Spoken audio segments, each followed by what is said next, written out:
Alors, bonjour à tous et bienvenue à ce nouvel épisode de La Foi vient de ce que l'on entend. Mon nom est Jean-Sébastien Morin. Ça me fait plaisir d'être votre animateur aujourd'hui. Aujourd'hui, on a la chance de recevoir un invité, Angie Velasquez-Thornton, qui sert au Québec avec son mari Dan, missionnaire au Sénégal pendant 10 ans dans la formation de leaders, de pasteurs, de personnes qui veulent apprendre plus sur la Bible. Sont maintenant au Québec depuis 2017. Elle est titulaire du MDiv de Moody Theological Seminary, écrivaine à Tout pour sa gloire, anime un tout nouveau podcast chrétienne. D'ailleurs, vous pouvez aller voir dans les notes de cet épisode là, pour aller voir un lien. Elle a récemment publié un livre collectif dont elle pourra aussi nous parler. Angie, on est vraiment content de t'avoir avec nous aujourd'hui. Bienvenue au podcast. Ah, merci, c'est partagé. Dis-moi, vous êtes au Québec depuis, toi et ton mari, depuis 2017. Qu'est-ce qui vous a amené au Québec ou peut-être même, je comprendrais même ramené parce que vous aviez déjà passé par la belle province? Oui, Dan et moi avions vécu à Québec, la ville, et on était là pour que Dan apprenne le français parce que je suis américaine, mais je l'avais étudié à l'école secondaire, donc j'avais fait des voyages en France, au Sénégal, après l'école secondaire. Donc, moi, j'avais approfondi le français, tandis que lui, il est canadien, mais il n'avait pas bien maîtrisé le français et on se préparait pour le service missionnaire en Afrique francophone. Alors, il est allé étudier à l'Université Laval et il a fait 1 an et demi d'études à leur école de langue et on était impliqués à l'église de Beauport et on a beaucoup aimé ce séjour sans jamais s'imaginer que cette période qu'on pensait qui serait temporaire serait notre futur parce que après 10 ans au Sénégal, nous avons trouvé que Dan avait des problèmes de santé chroniques liés au cancer de la thyroïde qu'il avait eu bien avant. Et on a finalement constaté que la meilleure solution pour lui serait de vivre dans un endroit moins chaud, moins humide, dans lequel il pourrait avoir les soins de santé qu'il reçoit ici au Canada. Donc, on voulait continuer à servir en tant que missionnaire. Et notre mission, Crossworld, est le seul endroit dans l'Amérique du Nord où on recrute des ouvriers, c'est pour le Québec. Et on a un grand nombre de missionnaires avec Crossworld, y compris ton beau-père Wesley Peach. Donc, quand les gens nous demandent « Vous travaillez avec quelle mission? » Je leur dis « Crossworld ». Peut-être vous n'avez pas entendu parler, mais la plupart des gens connaissent le fameux Wesley Peach. Oui, effectivement. Qui avait changé de nom. Hein. Je pense que Crossworld avait un autre nom. Il y a peut-être... UFM. UFM. Oui. Donc, oui. Certains auditeurs connaissent peut-être sous l'ancien nom. Vous êtes rencontrés comment? Une Américaine, une Canadienne, puis avec un cœur pour partir au Sénégal. Comment vous êtes rencontrés où?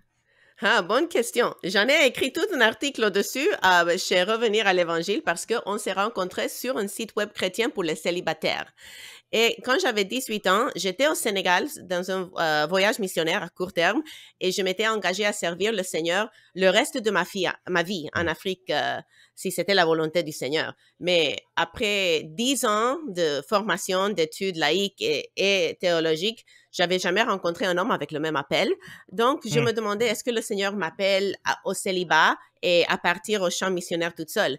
Mais j'avais au cœur la formation de leader. Et je voulais enseigner à pêcher au lieu de donner des poissons. Mais je voulais pas le faire toute seule. En tant que complémentarienne, je voulais travailler en équipe avec un homme qui formerait les hommes et le fortifier, être une aide pour lui et travailler à ses côtés auprès des femmes. Donc, mon pool d'hommes qui auraient cet appel était tellement petit que ma mère disait non, c'est pas possible, tu vas rester toute seule le reste de ta vie. Puis je suis allée sur un site web chrétien pour les célibataires et j'ai trouvé par hasard, entre guillemets, le profil de Dan. Et il disait, je m'apprête pour partir en Afrique comme missionnaire, si ça vous tente, écrivez-moi. Et ça disait qu'il avait fait ses études à Dallas Theological Seminary, là où la moitié de mes profs à Moody avaient étudié. Donc, je savais que au niveau théologique, on aurait probablement les mêmes convictions sur des choses secondaires qui peut-être sont pas aussi importantes pour des missionnaires qui travaillent dans la santé ou dans l'éducation des enfants ou whatever. Mais pour moi, j'étais un nerd qui voulait vraiment être du même avis sur ces choses secondaires et de troisième ordre. Et quand on s'est rencontrés sur le téléphone, on a commencé à s'écrire. J'ai appris non seulement qu'il partait en Afrique, mais spécifiquement au Sénégal. Wow. Et non seulement pour servir en tant que missionnaire en général, mais spécifiquement pour la formation de leadership dans l'Église au Sénégal. Wow. Comme on dit, tu mentionnais le hasard, mais comme j'aime bien la citation qui dit « Le hasard, c'est Dieu qui se déguise. » Amen, c'est ça. Wow, hein? Mais c'est ce qu'on voit quand la souveraineté de Dieu est là. Quelles sont les chances? Comme on dit, un match made in heaven. Yes, tout à fait. Donc, vous avez été au Sénégal pendant 10 ans. Qu'est-ce que vous avez fait pendant votre séjour là-bas? Oui, Dan était prof à un institut biblique qui formait les pasteurs, les ouvriers locaux. Et moi, je travaillais avec les femmes, les épouses de ces étudiants, ainsi que les femmes qui avaient à cœur le ministère. Et lui, il enseignait les cours de façon traditionnelle dans les classes de l'école, de l'institut, tandis que moi, une équipe de femmes, on travaillait avec ces femmes-là pendant des week-ends où on faisait des retraites, parce qu'elles n'avaient pas la même structure, elles ne pouvaient pas se déplacer de façon quotidienne pour assister aux cours. Donc, on faisait des retraites. Et j'ai beaucoup apprécié ces temps-là. Et aussi, j'étais aumônière dans une prison pour femmes. Donc, je travaillais avec une équipe d'hommes et de femmes. Et les hommes partaient rendre visite aux hommes. Et moi, un groupe de femmes, on travaillait avec les femmes. Et j'ai beaucoup aimé les occasions que le Seigneur m'a données de servir ainsi. Ce serait quoi, pour toi, un événement qui a été marquant de travailler comme aumônière, comme ça, en milieu de prison? Ça doit être un milieu particulier. Même en tant que pasteur, j'ai pas eu de ministère en prison, des choses comme ça. C'est un événement peut-être que tu retiens de cette... Oui. Quand je suis arrivée, les 2 femmes qui enseignaient avec moi, elles étaient formidables. Elles avaient vraiment un cœur très généreux et très engagé envers ces femmes. Et les 2 étaient africaines, non sénégalaises, qui étaient missionnaires au Sénégal, et elles ne maîtrisaient pas le Wolof, la langue du cœur de la majorité des Sénégalais, ou au moins la deuxième langue avant le français. Donc, elles traduisaient. Il y avait une détenue qui traduisait leurs études. Mais quand je suis arrivée, j'ai proposé qu'on utilise un enregistrement des études chronologiques qui avaient été enregistrées par un pasteur Wolof qui avait beaucoup de charisme et il s'exprimait avec une profondeur et une simplicité que je trouvais aller atteindre plus de gens qu'une traduction faite par une femme qui était un peu comme... Elle traduisait sans vie. Donc, quand on a commencé, c'était un groupe de femmes catholiques surtout qui nous écoutaient, mais quand on a commencé à publier ces enregistrements en Wolof, des femmes musulmanes sont joints à nous ouvertement et d'autres faisaient semblant de ce côté, de tricoter, whatever, mais elles étaient en train d'écouter attentivement parce que c'était des études qui parlaient à ces femmes. Donc, c'était pour moi une grande joie de voir comment ce petite étude s'est développée avec plus de femmes qui ont entendu les vérités de la Bible à travers cet enregistrement dans leur langue. Wow. Après le Sénégal, vous êtes arrivé au Québec. Parle-moi, où est-ce que vous êtes? Où êtes-vous depuis que vous êtes arrivé au Québec? Crossroads, souvent, a la particularité de vraiment vouloir se joindre avec les différentes familles d'église avec lesquelles ils travaillent. Une belle intégration, un beau travail. Donc, vous êtes où? Avec quel ministère est-ce que vous œuvrez actuellement? Donc, on habite à Pierrefonds et on est impliqué à l'Église baptiste évangélique Emmanuel de Labec. Et Dan est ancien laïque, disons, il n'est pas staff, il est ancien à EBEE et il enseigne aussi à Sembec et à Parole de Vie avec Wesley Peach.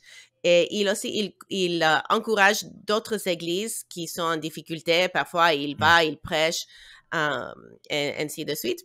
Et de mon côté, je travaille avec les femmes de mon église. J'ai commencé surtout à ce niveau-là. Mais puis, quand la pandémie a commencé, les formations que Charles Simeon Trust donnait en présentiel pour l'enseignement textuel sont devenues accessibles en ligne. Donc, la première fois que j'ai recruté des femmes pour aller avec moi à ces formations à Toronto, on était 3.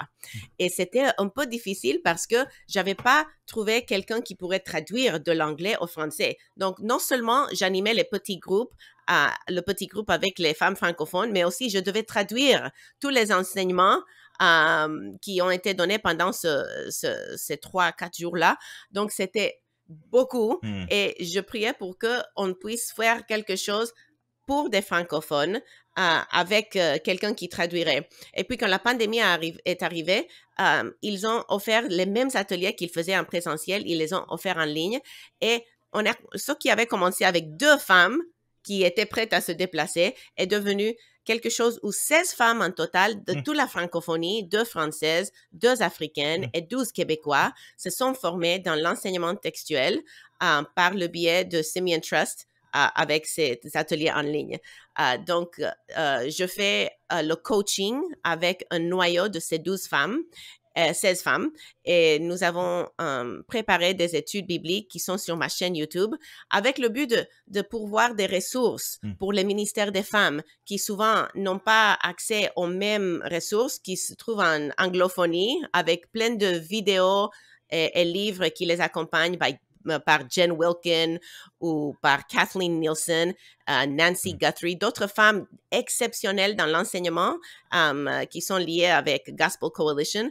Et on n'a pas les mêmes ressources en francophonie, donc j'essayais un peu de combler ce vide. Et c'est à cause de ce genre de ministère que SOLA, la Coalition pour l'Évangile au Québec, m'a proposé de venir travailler avec eux en tant que responsable du ministère féminin pour que je puisse aider à créer des structures pour les femmes pour qu'elles puissent se former dans l'enseignement textuel. Donc, c'est à cela que je me concentre principalement maintenant, à coacher les femmes qui sont dans mon noyau et à préparer un atelier qui s'en vient au mois de mai pour former des enseignantes pour enseigner dans les femmes et les enfants dans leurs églises locales. Tu as mentionné à plusieurs reprises l'idée d'enseignement textuel ou de lecture textuelle. Peux-tu nous expliquer un peu qu'est-ce que tu entends par là? C'est quoi une lecture textuelle ou une étude textuelle de l'écriture? Puis ça contraste avec quoi? C'est-à-dire, ça serait quoi d'autres, peut-être pour que nos auditeurs peuvent un peu comprendre là, la différence? Un enseignement textuel est un enseignement qui prend une portion de la Bible, je dirais une unité littéraire. Donc, ça peut être un chapitre, mais souvent, les chapitres ne suivent pas forcément le flow logique de verset 1 jusqu'à la fin du chapitre. Donc, ça peut être 2 chapitres, ça peut être la moitié du chapitre, mais en tout cas, on prend une section qui est une unité littéraire cohérente et on enseigne comment transmettre le sens de ce passage qui se trouve d'abord dans le contexte originel, comprendre ce que l'auteur voulait dire à ces personnes de son époque et trouver quel était le sens que l'auteur divin voulait transmettre à nous aujourd'hui.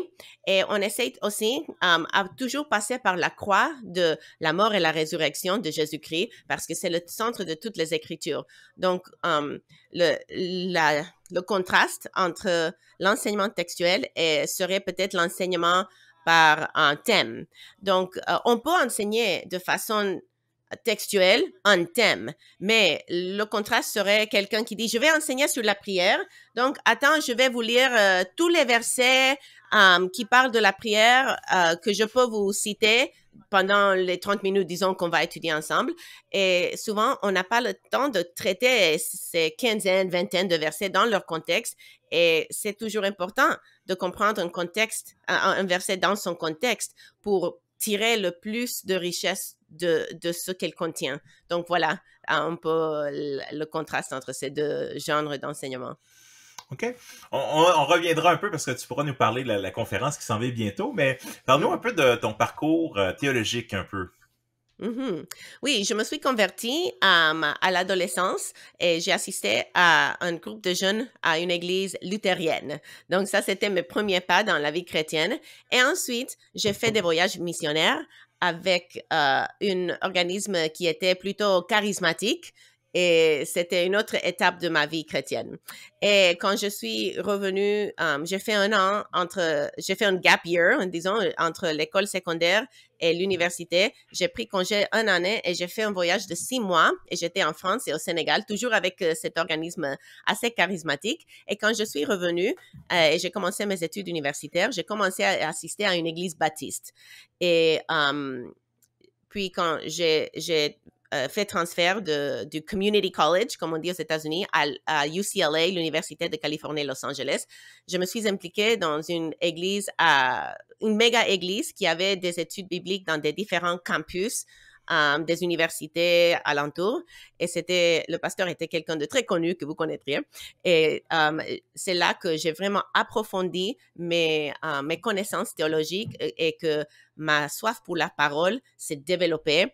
Et j'ai pris des cours qui se donnaient à l'église, à part ce qu'on faisait à l'église sur le campus de UCLA. J'ai pris des cours extra et je suis devenue vraiment passionnée par la parole. Et j'ai été coachée par un ancien qui était aussi prof à une faculté de théologie liée à cette église. Et il m'a encouragée à poursuivre des études théologiques plus approfondie. Donc, c'est alors que je suis allée à Moody Theological Seminary à Chicago et j'ai fait un Master's of Divinity avec le but de me former le plus possible pour faire des disciples parmi les nations. Donc, j'ai été impliquée dans une église qui était en implantation dans le quartier défavorisé dans lequel j'habitais. Donc, que ce soit sur le campus de UCLA ou que ce soit dans mon quartier, j'ai pu mettre en pratique ce que j'apprenais dans les études bibliques qu'on faisait avec l'Église, et cela m'a permis, ou à la faculté de théologie, et cela m'a permis à vraiment voir comment concrétiser l'abstrait qu'on apprenait dans l'Église, à la fac de théologie. Et puis, bien sûr, 10 ans au Sénégal, c'était la pratique. Et on était impliqués dans l'Église locale, bien sûr, et aussi dans notre quartier, essayant d'évangéliser et dans la formation des responsables d'Église. Donc, c'était vraiment ça. Pas le goût, l'intérêt. Si tu continuais plus loin, qu'est-ce que tu ferais? As-tu déjà réfléchi? Qu'est-ce que tu aimerais faire? Écoute, mon rêve serait peut-être de faire un DMin, un doctorat en ministère, où je pourrais aller chercher plus de compétences pour la formation des leaders, des femmes. Donc, je trouvais que après mes études formelles, j'avais de la misère à me concentrer sur la lecture pour le plaisir, parce qu'il n'y avait personne qui allait me dire « Hey, toi, il faut que tu finisses cette research paper ou quoi que ce soit. » Donc, quand j'ai pris des cours chez Simeon Trust, parce que chez Simeon Trust, ils ont des ateliers et ils ont aussi des cours qu'on peut s'inscrire et on doit faire des lectures. Ça fait partie de l'engagement. J'ai beaucoup aimé comme la redevabilité de prendre un cours qui m'obligeait de faire des lectures académiques et ça me manque un peu. Donc, je le fais quand même jusqu'à présent, mais il n'y a pas la même pression positive qui me force à aller laisser les réseaux sociaux ou un livre un peu moins intello pour m'approfondir dans une compétence que je veux chercher. Je comprends ce désir-là. Je suis en train de terminer une autre maîtrise celle-ci en éducation, en technopédagogie, qui est justement l'utilisation, comment est-ce qu'on apprend en utilisation des technologies, comment on apprend en tant qu'adulte aussi. Et l'Église est souvent prise plusieurs générations en arrière par rapport à comment les gens apprennent. Je pense que c'est vraiment... c'est pas des fois on a peur de remettre en question les façons d'enseigner parce qu'on se dit « Ah, mais c'est le contenu qu'on va toucher. » Non, mais tu peux avoir le même contenu, mais le faire d'une manière que les gens vont être capables de l'assimiler, capables de le manger. Fait que ça, et peut-être, honnêtement, si je poussais plus loin, là, un DMin serait intéressant de faire sur l'intégration de ces nouvelles pédagogies et technologies dans le cadre de l'Église locale. Ça serait peut-être une piste aussi. Fait que je comprends cette volonté de dire comment est-ce qu'on donne le goût, qu'on donne une passion aussi aux gens pour étudier la parole de Dieu puis la transmettre. Je pense que Tout à fait. c'est vraiment un beau projet. Mm. Alors dis-moi, théologienne, formatrice, écrivaine, il y a tellement de besoins. Et pourtant, peu de femmes tiennent ce rôle, particulièrement en francophonie. Est-ce qu'il y a des défis particuliers pour les femmes dans l'Église québécoise? Quels sont-ils? Quelle est cette réalité? Moi, je reconnais qu'il y a beaucoup de besoins et je reconnais mes propres lacunes. Je ne suis pas douée dans tous les domaines dont il y a un besoin. Donc, comme je ressens vraiment une compétence en particulier dans la formation théologique et dans la transmission d'une passion pour l'enseignement textuel, je trouve que on dit en anglais Bible literacy, l'alphabétisme biblique ou la connaissance de la Bible est quelque chose qui pourrait vraiment grandir dans l'Église au Québec et parmi les femmes. Et j'ai à cœur d'aider les femmes à trouver leur propre passion pour la parole et qu'elles puissent découvrir, déterrer les Écritures, les trésors des Écritures pour elles-mêmes. Donc, pour moi, je pense que c'est ça le besoin que je veux combler avec le peu que je peux faire dans cette grande province. Et c'est ce que le Seigneur m'a mis à cœur, tout en sachant que je veux former des femmes pour qu'elles puissent aussi remplir d'autres besoins. Parce que je pense que tout croyant a besoin de savoir comment approfondir leur propre étude de la parole. Donc, si j'atteins des femmes qui ont à cœur les femmes de leurs églises, mais qui sont plus douées dans le counseling biblique, qui a un grand besoin, ou qui sont plus douées dans l'animation, ce sont des autres formes d'enseignement aussi. Je n'essaie pas à me cloner pour qu'on ait des conférencières et des podcasteurs partout, mais plutôt que des femmes avec un don d'enseignement beaucoup plus grand que le mien au niveau de l'animation d'un petit groupe ou dans le counseling 1 à 1, dans le discipulat 1 à 1, qu'elles puissent utiliser les outils qu'on cherche à les transmettre avec mon équipe de formation pour qu'elles puissent bien exercer leur don spirituel à leur manière. Qu'est-ce que tu dirais? Je peux imaginer des femmes dire, oh, ben regarde, non, j'ai besoin d'une meilleure gestion du temps, j'ai de trucs pour mon couple ou de trucs pour élever mes enfants. Pourquoi étudier la Bible directement? Qu'est-ce que tu répondrais à des gens qui arrivent avec ces réflexions? Bonne question. Et j'ai même entendu quelqu'un dire mais les femmes n'ont pas besoin de plus de théologie, elles ont besoin de savoir comment aimer leur mari et leurs enfants. Et c'est vrai que les femmes ont besoin de cela, mais on n'est pas dans une culture déjà saturée par la connaissance théologique. Disons que si on était dans une église très, très, très forte dans l'enseignement, dans une culture qui était imprégnée par cela, disons à Dallas, Texas, ou là où il y a vraiment une culture de connaissance biblique, ça serait une chose. Et même là, les églises continuent à conduire les femmes dans leur ministère de femmes, dans l'enseignement de la parole, parce que si je veux aimer mon mari mieux, si je veux aimer mes enfants mieux, ou même si je veux être une bonne gestionnaire de mon temps, c'est à travers la parole que je vais trouver les solutions. Sinon, c'est le monde qui va me dire comment aimer mon mari. C'est le monde qui va me dire comment aimer mes enfants. J'ai besoin de la sagesse qui ne vient que des Écritures, principalement. Et oui, je peux lire des articles et des livres qui me donnent des pistes qui sont écrits par des gens qui connaissent pas le Seigneur, parce qu'il y a une grâce commune à tout être humain créé dans l'image de Dieu.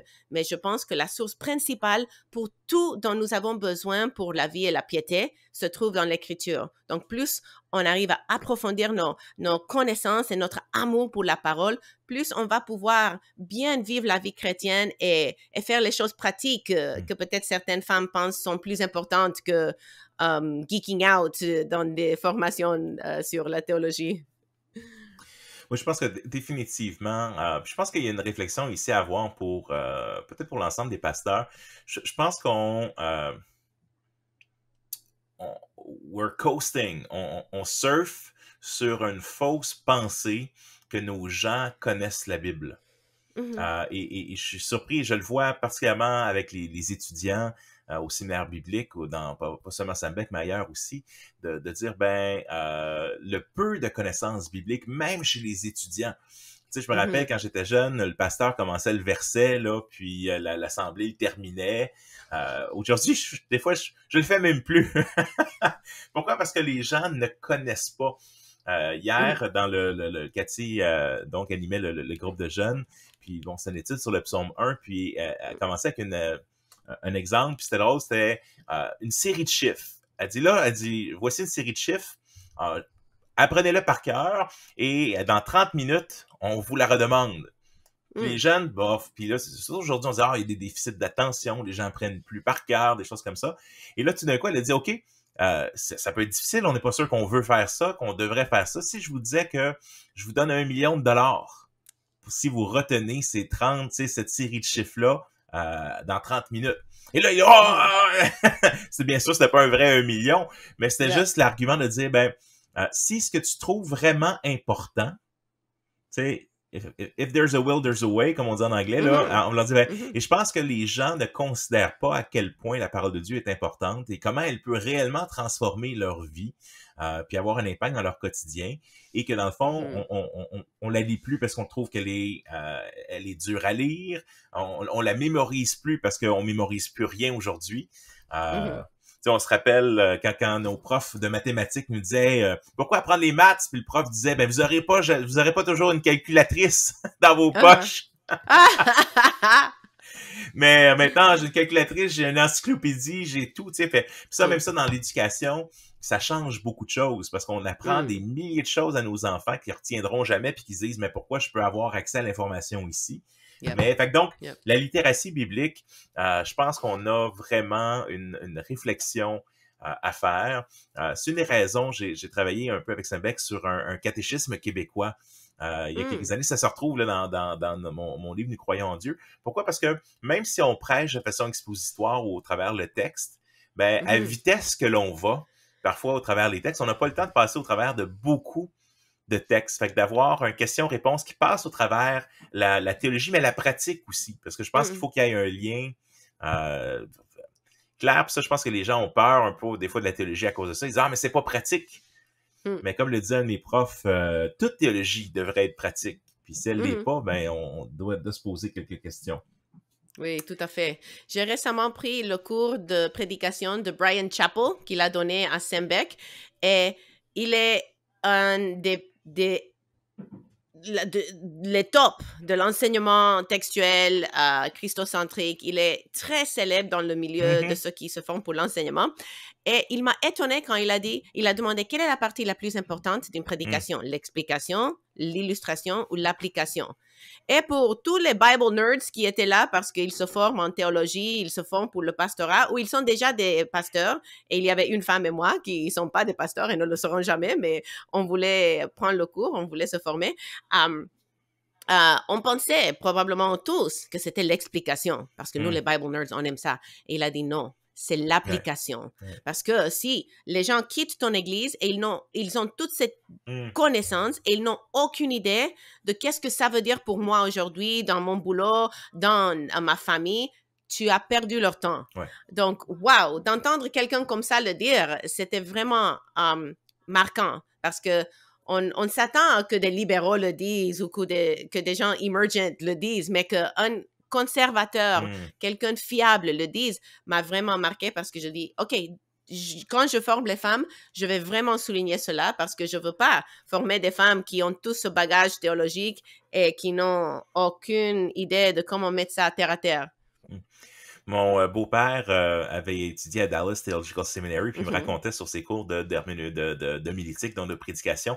Puis il y a deux choses qu'il m'a dit qui m'ont vraiment fait réfléchir. Il dit, premièrement, son professeur de prédication lui a dit « J'aimerais ça que tu m'imagines toujours à la fin, en arrière de la classe, avec les bras croisés à la fin de ta prédication, puis que je te dis « So what? » Sans en dire « Puis, que c'est que je fais avec ça? » Et le deuxième truc qu'il a donné, en fait, je suis pas sûr si c'est le même prof, c'est juste des profs différents, mais littéralement, le prof, écoute, il y a quelques décennies quand même, mais il sortait des figurines, tu sais, des genres de Batman, Superman, des choses comme ça, mais en disant différentes personnes dans ton église. C'est bon, mais qu'est-ce que les jeunes vont retenir de ça? Qu'est-ce que telle personne âgée va retenir de ça? En voulant dire que d'avoir une conscience, pas de prêcher en voulant dire, bon, je vais pogner madame une telle, là, elle mérite elle devrait se faire dire ça, mais quand même de dire comment est-ce que, qu'est-ce qu'ils vont ressortir de la prédication avec ça.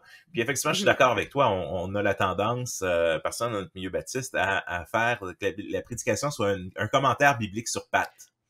Yes. Plutôt. Et puis, et les commentaires bibliques, c'est une des choses, quand on les lit, mais souvent, il y a souvent pas d'application. Ah oui. Donc, ouais. Un excellent point. Dis-moi, question, tu as participé au livre Hors contexte, redécouvrir 17 versets connus mais mal compris aux éditions Clé. Elle était prête. On mettra le lien aussi dans les notes de ce podcast. Parle-nous un peu du livre, puis tu as eu un verset que tu couvrais particulièrement dans ces 17-là. Peux-tu nous donner un peu le contexte? Oh, petite poune, là, le contexte du livre Hors contexte et nous expliquer un peu quel est le verset que tu traitais, puis de quelle façon est-ce qu'il est mal compris. Oui, je traitais le verset Proverbe 31, verset 10, qui dit « Qui trouvera une femme vertueuse? » ainsi de suite. Donc, je traitais tout le chapitre, toute cette section du chapitre. Et j'avais 6 points. Et le premier, c'est que ces passages, ces versets s'adressent principalement aux jeunes hommes. Donc, dans ma vie chrétienne, dès mes plus jeunes âges, en tant que né de nouveau, on me citait souvent ce passage comme si c'était quelque chose que je devais mémoriser et mettre en pratique. Et c'était toujours le centre de beaucoup de discussions par rapport à la femme chrétienne et comment elle devrait être. Amen. Non.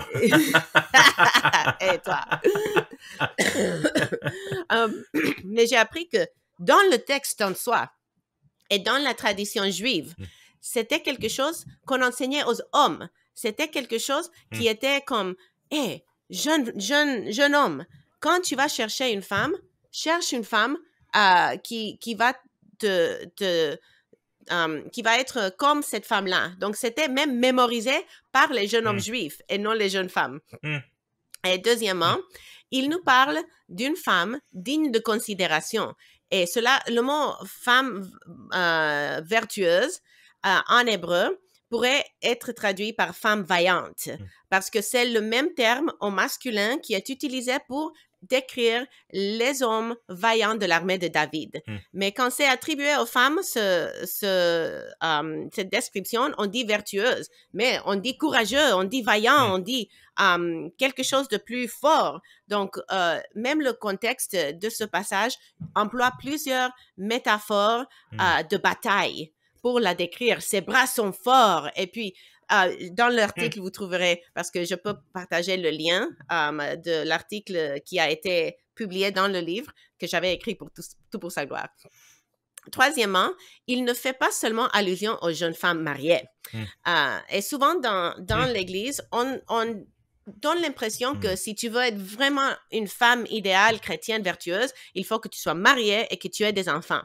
Mais la domesticité et la maternité sont pas la seule façon de vivre notre fémininité. Et la femme de Proverbe 31, qui est écrit comme Eshet Haïl, femme vaillante, la seule autre fois dans la Bible où ce terme est utilisé, c'est pour décrire Ruth. Et ça sort de la bouche de Boaz. Et il la décrit ainsi bien avant qu'elle soit mariée avec des enfants, mariée à lui d'ailleurs, avec des enfants. Elle était veuve, elle était pauvre, elle était aux marges de la société, elle était immigrante, elle était stérile, mais elle était une femme vertueuse. Donc, je pense que c'est important que ce stéréotype que la femme idéale doit être mariée avec des enfants soit challengé un peu. Et aussi, 4, il ne doit pas être pris au pied de la lettre, parce que le genre littéraire de Proverbe est comme une façon poétique de décrire l'idéal.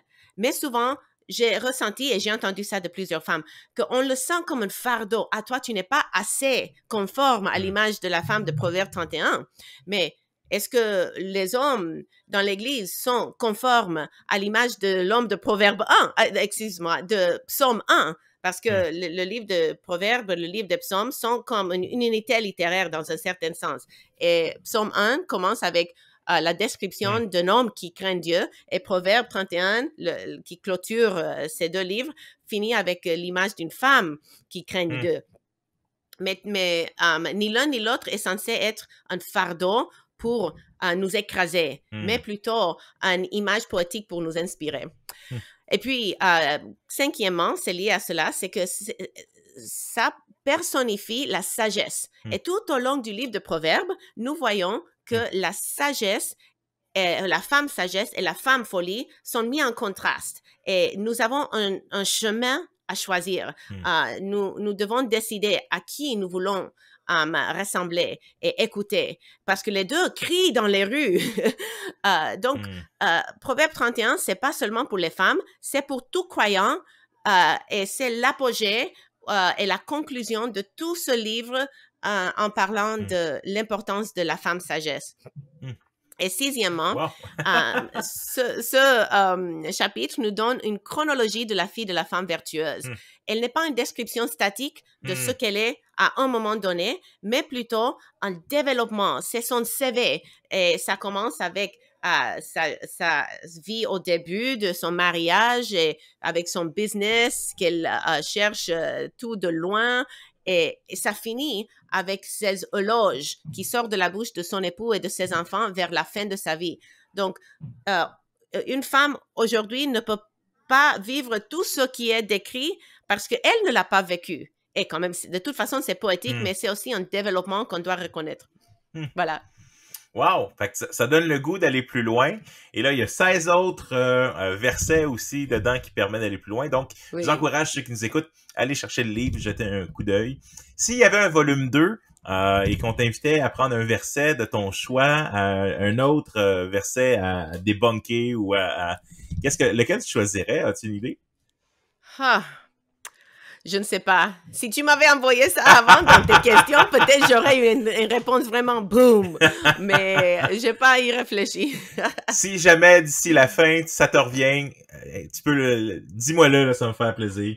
OK. Donc, vous offrez bientôt une formation spéciale, tu en as un peu parlé, mais quand même, une série d'ateliers hautement interactifs sur l'interprétation des psaumes, si je comprends bien, qui va viser spécifiquement les femmes. Peux-tu nous en parler? C'est quand, c'est quoi, c'est quel format? Oui, c'est le 20 et le 21 mai et ça sera à l'Église Espoir. Et on voulait le faire par web diffusion pour que des femmes dans toute la francophonie et dans les côtés loin de la province puissent se joindre à nous. Mais pour cette fois-ci, on n'a pas la technologie déjà sur place pour pouvoir le diffuser. Mais mon mandat avec Sola serait de faire un ou même 2 ateliers par année. Donc, dans l'avenir, on espère même que pour l'automne, on aura la web diffusion pour que les femmes puissent se joindre à nous de partout. Mais dans tous les cas, inspiré par Simeon Trust et ce que j'ai appris dans plusieurs ateliers que j'ai fait avec eux, on va démarrer une formation semblable, mais avec notre propre saveur. Et ce qu'on fait, c'est que le vendredi soir, c'est l'ouverture. On va avoir une séance sur l'enseignement textuel, sur des différents thèmes, suivi par des discussions en petits groupes. Donc, une grande différence entre un atelier et une conférence, c'est qu'un atelier te permet de mettre les concepts théoriques en pratique dans des moments de discussion. Et on se focalise sur le livre des psaumes. Donc, on attaque comment comprendre ce genre littéraire, comment l'interpréter dans son contexte, comment trouver la structure d'un passage, comment trouver Christ dans ce passage à travers les thèmes de la théologie biblique. Donc, tout cela se fait dans des différentes séances dans lesquelles moi et Debbie Hurtaud, qui est l'autre enseignante, qui va donner des enseignements sur comment interpréter et enseigner la Bible, on va citer des exemples du livre des psaumes pour donner des exemples et pour montrer comment ça se fait concrètement dans le livre des psaumes, comment est-ce qu'on trouve Christ dans ce psaume-là, par exemple. Et après, dans les petits groupes, on a choisi un psaume pour que les femmes se concentrent tout au long du week-end, et c'est le psaume 16. Donc, quand on parle des thèmes de la théologie biblique, OK, qu'est-ce que tu vois est un fil conducteur à travers toute la Bible et qui se trouve dans ce psaume? Qu'est-ce qui te pointe vers Christ? Et on a choisi un psaume qui est cité dans le Nouveau Testament à Pentecôte, qui parle de la résurrection de Jésus. Donc, on n'a pas choisi quelque chose qui serait trop difficile et inaccessible. Mais le but serait que après l'atelier, qu'une femme puisse ouvrir sa Bible, lire les psaumes et après avoir pratiqué ces principes dans plein de temps de discussion en petits groupes, qu'elle puisse réfléchir différemment. Parce que souvent, quand on étudie les psaumes, on les prend par hasard. On choisit un d'un coin, un autre de l'autre coin, sans reconnaître qu'il y a une structure au livre des psaumes et qu'il y a un fil conducteur qui t'amène à la croix et la résurrection de Jésus-Christ. Donc, notre but, c'est que les femmes puissent aimer et servir Christ mieux à travers une étude de la parole, qu'elles puissent aussi le transmettre aux femmes de leurs églises pour que cette passion puisse infecter partout dans le ministère de nos églises au Québec et dans la francophonie éventuellement. Combien interactifs est-ce que les ateliers sont? C'est-à-dire pour les gens qui vont venir, je sais que Simeon Trust, des fois, tu as même des choses à préparer des fois à l'avance ou c'est beaucoup comme... est-ce que c'est plus, je vais m'asseoir là, mais pas moi parce que je suis pas une femme, là, mais la personne va s'asseoir là puis elle reçoit de l'information ou il y a des travaux en petits groupes? Donc, ça ressemble à quoi c'est sur place? Bonne question. Avec Simeon Trust, on a fait plein d'ateliers et il demande que les femmes préparent deux passages du genre littéraire qu'ils vont étudier. Donc, ils choisissent un livre selon un genre littéraire et ils se focalisent sur ça. Donc, par exemple, quand j'avais fait un Samuel ou un roi, par exemple, on a dû étudier deux passages et faire une présentation dans les petits groupes. Et je trouvais que c'était un peu stressant, c'était un peu intimidant que si on n'a pas beaucoup de bagages théologiques, de s'attendre à qu'une femme, avant de se former, puisse présenter des études approfondies. Donc, on ne fait pas ça comme Simeon Trust. Ce qu'on demande simplement, c'est que les femmes lisent Psaume 16 dans 2-3 traductions, dans 2 langues, si elles sont bilingues ou si elles sont trilingues, qu'elles le fassent dans plusieurs et qu'elles soient prêtes à réfléchir et même qu'elles fassent quelques réflexions seulement. Si quelque chose leur parle de ce passage, mais c'est surtout dans le contexte de l'enseignement et dans les petits groupes après qu'on aura cette interaction. Donc, pendant les sessions magistrales, on va avoir, j'espère, maîtrisé AHA Slides, qui est un logiciel qui permet aux femmes de donner des réponses à des questions pour que ce ne soit pas que moi qui parle tout le temps, mais si je leur pose, dans quel verset dans Psaume 23 est-ce que vous trouvez un thème de théologie biblique? Ou quel serait un des thèmes que vous trouvez tout au long de la Bible dans Psaume 23? Donc, elle le met par leur téléphone et ça sort sur l'écran. Donc, ça permet que ça soit plus interactif. Donc, on veut le plus possible que ça soit pas plate et ennuyant, mais que ça soit le plus possible un aller-retour avec les femmes. Super. Question théologique. Je pose une question là, de réflexion sur l'interprétation quand tu parles d'interpréter les psaumes. On parle d'un côté, on parle d'exposition, c'est-à-dire, bon, je dois trouver qu'est-ce que le texte dit, principalement, ou ce que Dieu dit au travers du texte, mais ce que l'auteur dit dans son contexte original. On va souvent dire qu'un texte hors contexte devient un prétexte. Donc, on est fort sur cet aspect-là. Mais en même temps, on dit, OK, mais où est Jésus dans le passage? En quoi est-ce que ça pointe à Jésus? Ça pointe à la croix. Est-ce que c'est pas plus une lecture canonique qu'une lecture d'exposition réelle? Parce que dans un sens, parce que quand on est dans l'Ancien Testament, parfois on pourrait dire l'interprétation littéraire, c'est de dire essentiellement ce que le juif aurait peut-être compris à un premier degré. Donc, comment est-ce qu'on réconcilie cette idée? On veut vraiment faire de l'exposition, mais en bout de ligne, on a une approche canonique, c'est-à-dire on tient compte de l'ensemble de la révélation, l'ensemble du texte biblique, et ça colore. Fait que c'est quoi la différence entre faire une bonne interprétation, puis de l'autre, c'est de faire une exégèse à partir d'une théologie systématique? Excellente question. Et chez Simeon Trust, ils parlent du chemin de l'interprétation. Donc, ils disent, tu commences dans ce coin-là, imaginons, avec eux à leur époque. Et on essaye, la première chose qu'il faut comprendre, c'est que qu'est-ce que l'auteur originel voulait dire pour les Juifs à l'époque de Samuel, disons, ou à l'époque que Samuel a été écrit et transmis. Après, on veut passer par le contexte pour comprendre ce que cela voulait dire, sa structure littéraire et tout ça, et comprendre comment ça nous amène à Jésus-Christ, parce que c'est bien vrai que si nous voulons comprendre ce que cela veut dire pour nous aujourd'hui, nous devons passer par la croix et la résurrection de Jésus-Christ. Et c'est pourquoi les thèmes de théologie biblique sont outils merveilleux pour nous aider à comprendre comment ça pointe vers Jésus-Christ. Donc, on ne veut pas faire de l'isogèse. On ne veut pas imposer sur le texte et faire des lectures allégoriques de tout, mais le contexte littéraire et le contexte biblique pointent vers le passé, mais nous pointent aussi vers l'avenir. À quoi est-ce que l'auteur divin voulait nous amener par ce passage? Donc, c'est à ce moment-là qu'on arrive à nous aujourd'hui. On doit toujours passer par la croix de Jésus-Christ et c'est en effet, comme tu dis, une lecture canonique. Et c'est quelque chose que je n'ai pas appris dans ma vie, dans ma formation théologique avant, mais c'est plutôt quelque chose que j'ai approfondi dans les dernières 5 années avec les formations de Simeon Trust et des lectures. Et tu vas venir à ceci, mais tu m'as demandé quel était un des livres qui m'a impacté. Et ce livre sur Preaching Christ from the Old Testament m'a vraiment aidé à reconnaître que le centre de toute la révélation divine est pour nous amener à Christ. Donc, on doit prendre cette lecture canonique et c'est vraiment une passion que j'ai parce que je n'avais pas cet outil avant et je trouve que ça l'a enrichi mes connaissances de Christ et mon amour pour lui aussi. Merci, Angie. On reste en théologie. Est-ce que tu as des dadas théologiques, on dit des fois pet peeves en anglais? Est-ce qu'il y a des choses qui t'ont un intérêt, des sujets théologiques qui t'ont eu un intérêt particulier ou des questions qui t'animent là, particulièrement? Oui. Bon, je suis passionnée par l'herméneutique christocentrique, donc comment interpréter toute l'écriture à travers de Christ. Et c'est quelque chose que quand je vois comme la lumière dans les yeux des femmes qui commencent à voir cela, ça me passionne encore plus.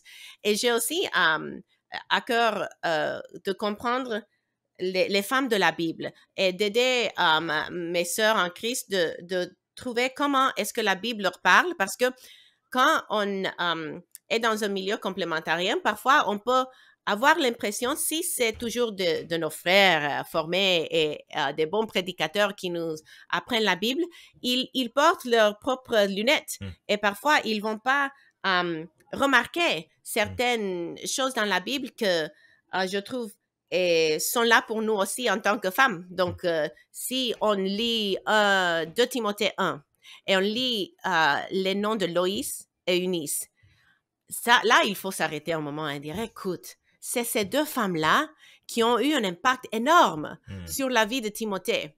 Mais c'est possible que si un frère bien intentionné enseigne ce passage, qu'il lise le passage et il passe au-dessus de cette opportunité pour souligner la contribution à la vie d'un des hommes de marque du Nouveau Testament et se focalise peut-être sur un autre verset. Donc, j'aime aider mes sœurs à déterrer certaines de ces pépites qui peut-être elles n'ont pas remarqué auparavant parce que on ne les souligne peut-être pas dans les messages qu'elles reçoivent. OK, super.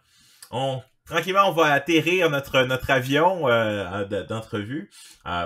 Quelques petites questions des fois que j'aime bien poser. Qu'est-ce que tu vois comme besoin de l'Église au Québec? Puis en même temps, comme tu as eu la chance d'être à l'extérieur du Québec aussi, est-ce qu'il y a eu des chocs théologiques ou culturels de dire, wow, OK, ça c'est différent d'ailleurs, ou même théologiquement parlant. Donc, qu'est-ce que tu vois comme besoin, comme première question et sous-question? Est-ce que tu as eu des chocs, toi ou ton mari, et dans le camp théologique ou autre, là, en venant travailler au Québec? Moi, j'ai pas eu trop de chocs dans le sens que on a été très bien reçus. Quand on est venu, on était toujours engagés au Sénégal. On n'avait pas encore pris la décision de venir, mais on était en train de sonder le terrain. Et on est venu rendre visite à Labec, à Sembec. Et il y avait des leaders là qui étaient vraiment contents de l'idée qu'on puisse peut-être faire un changement. Et quelqu'un nous a dit, God loves you and I have a wonderful plan for your life. Dieu t'aime et j'ai un plan merveilleux pour ta vie. Un jeu de mots avec quelque chose de Campus Crusade, leur forme d'évangélisation là. Et je me suis sentie tellement accueillie dès qu'on est arrivé parce que le Québec reconnaît qu'il est un champ missionnaire et les églises prient pour des ouvriers locaux, des serviteurs qui se lèveront de nos rangs. Mais ils sont aussi zélés pour que des gens d'autres coins, que ce soit des anglophones canadiens ou américains ou des brésiliennes et des gens de un peu partout viennent servir au Québec. Donc ça, c'est une force de Québec. Ils veulent voir l'Église grandir et ils veulent recevoir des ouvriers pour faire cela.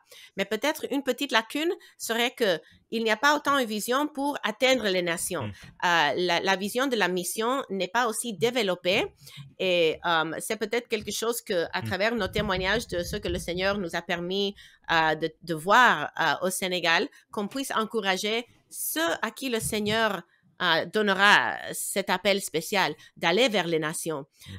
Donc, c'est quelque chose que peut-être pourrait se développer un peu plus, de reconnaître, oui, on est un champ missionnaire, mais on devrait aussi être un champ d'envoi pour que ceux qui n'ont jamais eu l'occasion d'entendre l'Évangile puissent aussi être présents devant le trône de l'agneau pour l'éternité. Qu'est-ce que je peux faire en tant que pasteur ou qu'est-ce que les pasteurs peuvent faire pour aider particulièrement les femmes à grandir en tant que disciples de Jésus? Des fois, malheureusement, it's a man's world, encore beaucoup. C'est un monde qui est souvent dirigé par les hommes. Avec aussi, il y a le défi de la diversité au point de vue culturel. On dit qu'on veut une église multiculturelle, mais des fois, on n'a pas cette diversité-là dans l'équipe de leadership, des choses comme ça. Mais qu'est-ce qu'on peut faire? Particulièrement en tant que pasteur, je me dis, OK, comment est-ce que je peux... est-ce qu'il y a des choses que je fais que je devrais pas faire? Est-ce qu'il y a des choses que je fais pas que je devrais faire? Comment est-ce que je peux aider à créer une culture pour amener tout le monde, mais particulièrement dans ce cas-ci, les femmes, à grandir comme disciples de Jésus? J'apprécie tellement ta question. Et en tant que minoritaire aussi, en tant que latina, je vois aussi l'importance que le leadership reflète la diversité du corps. Mais en parlant des femmes en particulier, j'ai écrit un article au-dessus par rapport à ce sujet pour Sola, qu'on peut partager le lien si tu veux. Et je parle du fait que si les pasteurs veulent former des hommes pour le leadership, pour qu'ils deviennent les futurs pasteurs. Je comprends cela parce que je sais qu'il y a un besoin criant, qu'il y a tant d'églises avec des frères qui ont servi pendant des décennies, qui sont prêts pour la retraite, mais qu'il n'y a pas de relève pour les remplacer. Et je comprends ce besoin. Mais aussi au niveau de terre à terre, il y a besoin de former des faiseurs de disciples. Parce que de toute façon, même si on trouve un homme pour prendre la place de ce frère âgé, ce jeune homme aura quand même besoin d'ouvriers laïcs, d'hommes et de femmes qui pourraient l'épauler dans la formation de disciples dans l'église locale. Mais pour identifier ces femmes, et des hommes aussi, mais je me concentre sur les femmes, pour que ces femmes puissent être formées, il faut les identifier. Il faut que les pasteurs aillent à la recherche des femmes qui pourraient devenir ses collaboratrices au niveau des enfants, au niveau des femmes, dans des comités très pratiques, la comptabilité et la mission, tout genre d'endroits que selon la confession de foi d'une église, les femmes pourraient être présentes et donner leur contribution. Mais comme beaucoup de pasteurs sont assez occupés avec la survie de leurs églises, peut-être ils ne voient pas autant le besoin ou ils n'ont pas autant de temps pour identifier ces femmes, mais avec ces formations que je commence à faire et avec d'autres formations à Sembec en counseling biblique et dans la théologie, il y a le potentiel pour que des femmes soient formées qui pourront alléger le fardeau de ces pasteurs et contribuer à une culture de discipulat dans la vie de l'Église. Donc, c'est ça. Je sais que, mais même en tant que pasteur, souvent, j'essaie de pas, je fais pas de formation de disciples directement avec des femmes ou je fais pas de counseling quand je suis seul avec des femmes non plus. Fait que c'est plus difficile des fois de dire, OK, comment est-ce que j'essaie de créer cette culture de formation de disciples où j'aime bien, mon slogan, c'est No One Left Behind. Personne n'est laissé derrière. J'aimerais ça que tout le monde passe par une formation de disciples. sont des places différentes, mais c'est aussi de trouver des femmes qui sont capables de former d'autres aussi. Cette idée d'avoir une formation continue, de dire non, parce que s'il y a des choses que je peux pas faire, et tu le dis juste, hein, si tu remplaces un vieillard, tu sais, un vieillard par un jeune, mais ça reste qu'un seul pasteur peut pas tout faire. Je veux dire, Jésus en a pris seulement 12. Yeah. Mais, Même Jésus! fait que on peut pas tout faire, et ça, je pense que dans le fond, d'avoir sur notre radar quand on parle du leadership, parce que tu sais, dans le fond, on associe le leadership au pastorat, mais c'est pas le même. Non, des leaders, on en a besoin dans toutes les sphères de la vie d'église aussi, mais d'avoir comment est-ce que je prie et je suscite, dans le fond, une génération de femmes qui vont aussi prendre soin des femmes et des jeunes qui prennent soin des jeunes aussi. Donc, on a vraiment besoin d'avoir un changement de mindset un peu pour avoir la formation comme le moteur de l'Église et pas comme la chose qui, malheureusement, arrive la dernière parce qu'on a tellement d'autres choses en tant que pasteur. En fait, c'est pas qu'on a beaucoup d'autres choses, mais je pense qu'on laisse les autres choses venir facilement prendre la place de se voir comme des formateurs de disciples. Oui. Je sais pas si tu... Et ce sont les squeaky wheels. Ce sont les squeaky wheels de l'Église qui reçoivent l'attention parce qu'ils l'exigent. Et souvent, les femmes vont accepter le statu quo au lieu de dire, s'il vous plaît, formez-nous. Dites-nous comment on peut servir, comment on peut développer nos dons. Et dans l'intervalle entre la lacune qui existe maintenant et l'avenir où il y aurait des femmes formées, quelles sont les pistes qu'un pasteur peut suivre pour éviter d'être un à un avec une femme qu'il veut former? Peut-être ça serait de former deux ensemble, de créer des petits groupes, mais selon leur contexte, de surmonter les obstacles qui peut-être l'empêcheraient de s'investir dans les femmes. Et avec ces deux femmes qui seraient formées, boum, il commence déjà à créer des ressources pour que c'est vers elles que les femmes aillent, au lieu de toujours aller vers lui, n'est-ce pas? Dis-moi, tu écris à Sola, tu écris à Tout pour sa gloire, tu as ton propre blog aussi. As-tu un projet d'écriture de livre dans tes plans, quelque part dans tout ça? Et si oui, ça serait sur quoi? Oui, je travaille sur un projet qui est pas encore annoncé, donc je vais pas le dire, mais c'est... Allez! Mais ça, c'est un partenariat avec un pasteur, un frère qui vous connaîtrez tout, que vous allez voir après que ça sera annoncé. Mais c'est un projet pour parler des sujets pratiques de la vie d'église. Et à part ça, je rêve de publier mon propre livre ou de travailler sur quelque chose comme ça, mais je n'ai pas quelque chose de certain. Donc peut-être, est-ce que tu as des suggestions pour moi ou est-ce que tu veux me coacher ou écrire un livre avec moi? Hey, je suis ouvert à tout. On en jasera après. Super! Où est-ce qu'on peut te trouver? C'est-à-dire, donc, si on veut plus d'informations, que ce soit l'information sur la conférence ou si on peut trouver que ce soit ton blog, on va bien sûr mettre tout ça dans les notes du podcast, mais quand même, pour ceux qui n'iraient peut-être pas voir les notes du podcast, peux-tu nous dire où est-ce qu'on peut te trouver dans les différentes plateformes? Oui, donc, à Tout pour sa gloire, on a le podcast qui s'appelle Chrétienne. Et on a un truc là, creuser la Bible, servir Christ, c'est notre motto et slogan. Et donc, si on clique sur l'onglet de podcast, vous trouverez Chrétienne ou directement sur YouTube. J'ai ma propre chaîne YouTube qui s'appelle Angie Thornton. Donc, si vous cherchez sur YouTube Angie Thornton, vous allez trouver des différentes listes de lecture d'enseignement textuel que j'ai fait et que d'autres femmes que j'ai coachées, on a fait. Donc, on a fait une étude sur le livre des Actes des Apôtres. On a fait une étude sur Philippiens, dans lequel des femmes que j'ai coachées, après avoir fait Semi and Trust ensemble, on a toutes fait des enseignements textuels dans ces différents livres. Et j'ai aussi fait moi-même une étude dans Marc et j'ai beaucoup investi pendant la pandémie parce qu'on était enfermés, je ne pouvais pas sortir, je ne pouvais pas donner des enseignements au déjeuner des femmes. Donc, j'ai filmé des études supplémentaires sur ça. Et puis, mon propre blog en anglais, c'est simplement ce que j'écris pour Sola ou pour Tout pour sa gloire. La majorité, je les publie en anglais et c'est ambassadorofreconciliation.com, à Blogspot. En tout cas, je vais partager le lien si les anglophones préfèrent lire en anglais, qui nous écoutent.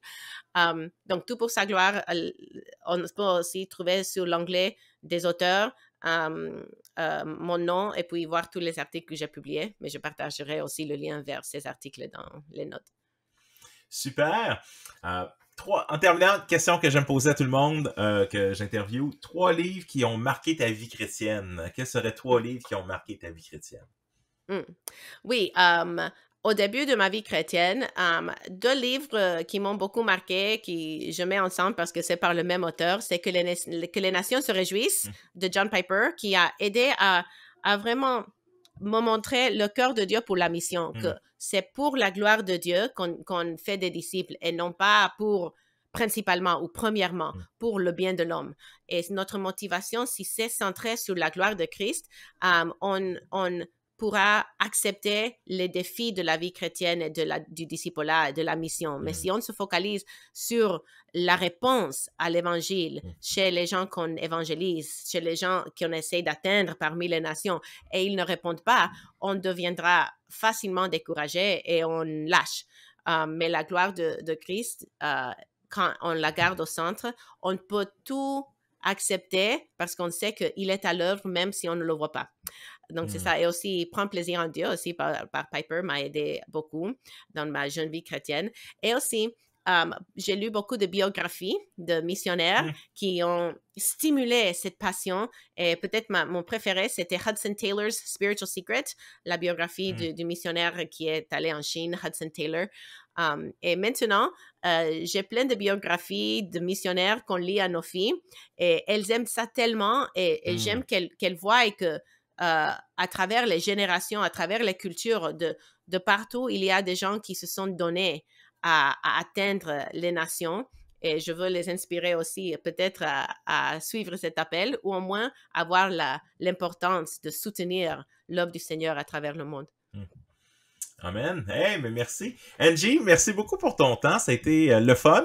J'encourage nos auditeurs à partager l'entrevue, partager aussi les informations sur la conférence qui s'en vient, en parler aussi dans nos églises. Parce que des fois, ça aussi, c'est l'autre défi. Le pasteur, les invitations, les choses s'arrêtent dans la corbeille du pasteur.